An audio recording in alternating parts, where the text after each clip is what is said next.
और अब एक ही प्रॉपर्टी के बार बार सौदे पर रोक लगेगी। रिजर्व बैंक ने लोन के बदले गिरवी प्रॉपर्टी की सेंट्रल इलेक्ट्रॉनिक रजिस्ट्री में रजिस्ट्रेशन अब जरूरी कर दिया है। जी मीडिया को मिली एक्सक्लूसिव जानकारी के मुताबिक इस बारे में बैंकों और वित्तीय संस्थानों को रिजर्व बैंक ने आदेश जारी कर दिए हैं।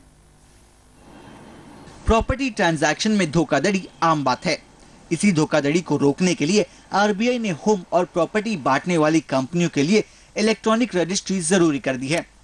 जी मीडिया को मिली एक्सक्लूसिव जानकारी के मुताबिक आरबीआई ने बैंक और फाइनेंस कंपनियों से कहा है कि वो लोन बांटने के साथ ही गिरवी प्रॉपर्टी के दस्तावेज को सेंट्रल इलेक्ट्रॉनिक रजिस्ट्री के पास रजिस्टर कराएं। रजिस्टर होने पर प्रॉपर्टी के मालिकान हक का पूरा ब्यौरा मिलेगा और प्रॉपर्टी पर किसी और बैंक या संस्था से कोई लोन लेने जाएगा तो इसकी इलेक्ट्रॉनिक रजिस्ट्री से तस्दीक हो सकेगी। धोखेबाज अगर एक ही प्रॉपर्टी को एक से ज्यादा लोगों को बेचने की कोशिश करेंगे तो पकड़े जाएंगे। आपका प्रॉपर्टी है, उसके अगेंस्ट आपने लोन लिया हुआ है, उस प्रॉपर्टी के डिटेल होंगे और उस लोन का भी डिटेल होगा। उस हिसाब से फ्रॉडुलेंटली आप दोबारा उसी प्रॉपर्टी अगेंस्ट लोन नहीं ले सकते हैं। सो दूसरा जो लेंडर होता है उसको पता होता है कि ये प्रॉपर्टी है और उसके अगेंस्ट ये लोन है।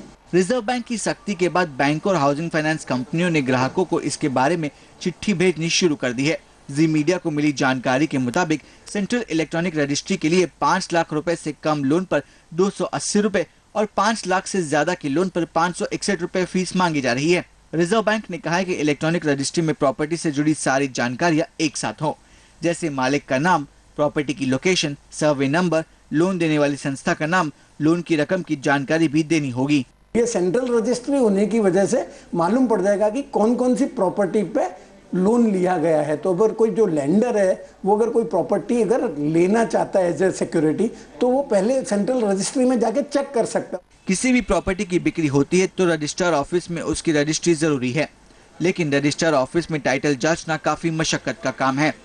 ऐसे में लोग कई बार समझ नहीं पाते कि दस्तावेज असली है या नकली, लेकिन सेंट्रल इलेक्ट्रॉनिक रजिस्ट्री से लोग केवल 50 रुपए देकर प्रॉपर्टी का सारा ब्यौरा जान सकेंगे। कुमार कार्तिकेय, जी मीडिया, मुंबई। मुकेश अंबानी और अनिल अंबानी एक बार फिर